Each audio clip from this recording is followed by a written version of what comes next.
Everyone, welcome back to my channel. तो दोस्तों, स्वागत है आप सबका हमारे चैनल पे, जहां हम बातें करते हैं फैशन, ब्यूटी, लाइफस्टाइल, पूजा पाठ से जुड़े हुए ऑल इन टॉपिक पर। और मैं आपके साथ शेयर करती हूँ अपनी लाइफ का एक्सपीरियंस। तो फ्रेंड, जय श्री कृष्णा, राधे राधे। कैसे हैं आप सब? आई होप आप लोग अच्छे होंगे। मैं भी ठीक हूँ।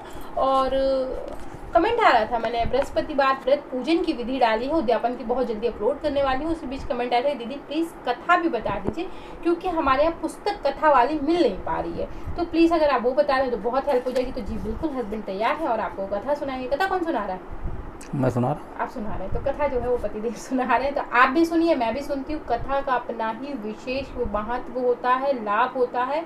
तो कहीं भी हो रही हो कथा, कोई भी सुना रहा हो, कहीं भी हो रही हो, उसे सुने, अवश्य ध्यान पूर्वक सुने। कथा सुनने का नियम है कि चावल जो है, पल्लू या दुपट्टा, रुमाल, अगर मेल है तो रुमाल, महिला है तो साड़ी का पल्लू दुपट्टा, उसमें चावल, एक सिक्का लेके आँख को बंद करके कथा सुनी जाती है। कथा सुनने के बाद ये चीज़ें जहाँ पे आपका मंदिर है, जहाँ कलश स्थापना करके पूजा करें, वहाँ छोड़ दी जाती है। तो चलिए कथा को हम करते हैं शुरू। बृहस्पतिवार व्रत की दूसरी कथा। अच्छा, हाँ, वाली नहीं सुना। हाँ। एक दिन देवराज इंद्र अहंकार पूर्वक सिंहासन पर बैठे थे और बहुत से देवता, ऋषि, गंधर्व, किन्नर आदि इस सभा में उपस्थित थे। जिस समय बृहस्पति जी वहां आए तो सब के सब उनके सम्मान में खड़े हो गए, परंतु देवराज इंद्र गर्व के कारण खड़े न हुए। यद्यपि वह सदैव उनका आदर किया करते थे।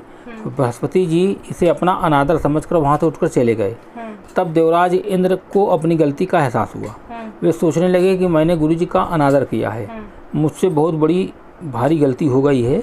गुरु जी के आशीर्वाद से ही मुझको यह वैभव मिला है, उनके क्रोध से यह सब नष्ट हो जाएगा, इसलिए मुझे उनके पास जाकर ही क्षमा मांगनी चाहिए, जिससे उनका क्रोध शांत हो जाए और मेरा कल्याण हो। ऐसा विचार कर इंद्र बृहस्पति जी के आश्रम पर गए। बृहस्पति जी ने अपने योग बल से यह जान लिया कि देवराज इंद्र क्षमा मांगने के लिए उनके आश्रम आ रहे हैं। तब क्रोधवश उनसे भेंट करना उचित न समझ वे अंतर्ध्यान हो गए। जब इंद्र ने बृहस्पति जी को आश्रम में न देखा तब वह निराश होकर लौट गए। जब दैत्यों के राजा वृषवर्मा को यह समाचार विदित हुआ तो उसने अपने गुरु शुक्राचार्य की आज्ञा से इंद्रपुरी को चारों तरफ से घेर लिया। गुरु की कृपा न होने के कारण देवता हारने व मार खाने लगे। तब देवताओं ने जाकर ब्रह्मा जी को विनयपूर्वक सब वृत्तांत सुनाया और निवेदन किया कि महाराज, दैत्यों से किसी प्रकार हमारी रक्षा कीजिए। ब्रह्मा जी ने कहा, तुमने बहुत बड़ा अपराध किया है। तुमने गुरुदेव को अपमानित कर उनको क्रोधित कर दिया। अब तुम त्वष्टा ऋषि के पास जाओ, वे बड़े तपस्वी और ज्ञानी हैं, उन्हें अपना पुरोहित बनाओ, तभी तुम्हारा कल्याण हो सकता है। यह वचन सुनकर देवराज इंद्र त्वष्टा ऋषि के पास गए और विनीत भाव से कहने लगे, आप हमारे पुरोहित बन जाएं, जिससे हमारा कल्याण हो। त्वष्टा ऋषि ने उत्तर दिया, पुरोहित बनने से तपोबल घट जाता है, परंतु तुम बहुत विनती करते हो तो मेरा पुत्र विश्वरूपा पुरोहित बनकर तुम्हारी रक्षा करेगा। विश्वरूपा ने पिता की आज्ञा से पुरोहित बनकर ऐसा यत्न किया कि हर इच्छा से देवराज इंद्र वृषवर्मा से युद्ध में जीतकर इंद्रासन पर पुनः विराजमान हो गए। विश्वरूपा के 3 मुख थे। एक मुख से वह सोमपल्ली लता का रस निकालकर पीते, दूसरे मुख से मदिरा पीते और तीसरे मुख से अन्नादि भोजन करते। इंद्र ने कुछ दिन के उपरांत विश्वरूपा से कहा कि मैं आपकी कृपा से यज्ञ करना चाहता हूँ। विश्वरूपा की आज्ञानुसार यज्ञ आरंभ हो गया। एक दैत्य ने विश्वरूपा से आकर कहा कि तुम्हारी माता दैत्य की कन्या है, इस कारण दैत्यों के कल्याण के निमित्त भी एक आहुति दैत्यों के नाम पर दे दिया करो। विश्वरूपा उस दैत्य का कहा मानकर आहुति देते समय दैत्यों का नाम भी धीरे से लेने लगा। इसी कारण यज्ञ करने से देवताओं का तेज नहीं बढ़ा। देवराज इंद्र ने यह वृत्तांत जानते ही क्रोधित होकर विश्वरूपा के 3 सिर काट डाले।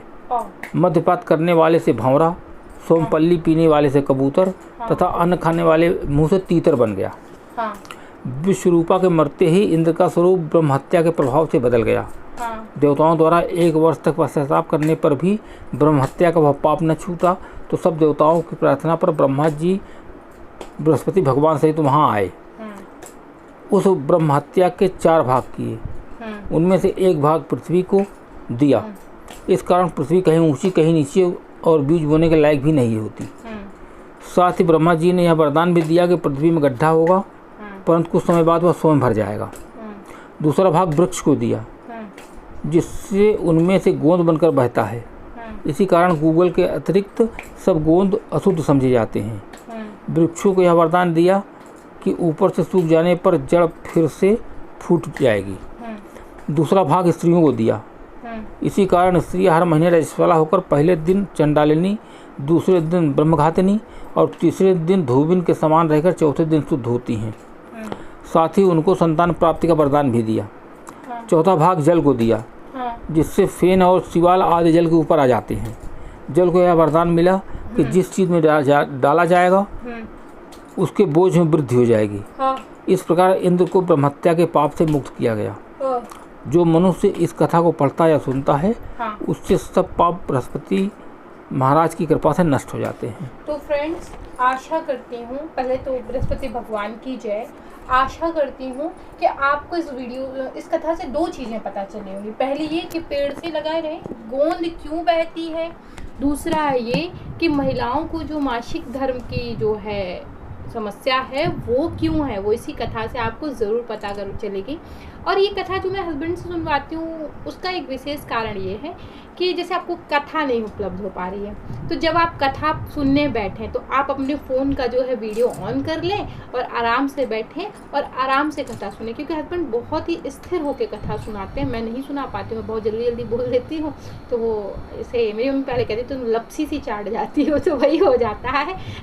वो थोड़ा सा स्थिर होकर सुनाते, तो मैं चाहती हूँ, कोशिश करती हूँ कि वही आपको कथा सुनाए, ताकि आप अपनी पूजा में जो है फ़ोन को ऑन करें, बढ़िया आराम से कथा सुने। लास्ट में जो है बृहस्पति देव की जय हो। आशा करती हूँ कथा पसंद आई होगी, ज्ञान मिला होगा आपको। तो लाइक करें, शेयर करें, सब्सक्राइब करें, कमेंट करें, इंस्टाग्राम पे ज्वाइन करना मत भूलें। और कथा का अपना ही लाभ होता है, छोटी छोटी चीज़ें कथाओं में, पुराणों में मेंशन है जो हमें पता चल जाती हैं, तो ज़रूर सुना करें।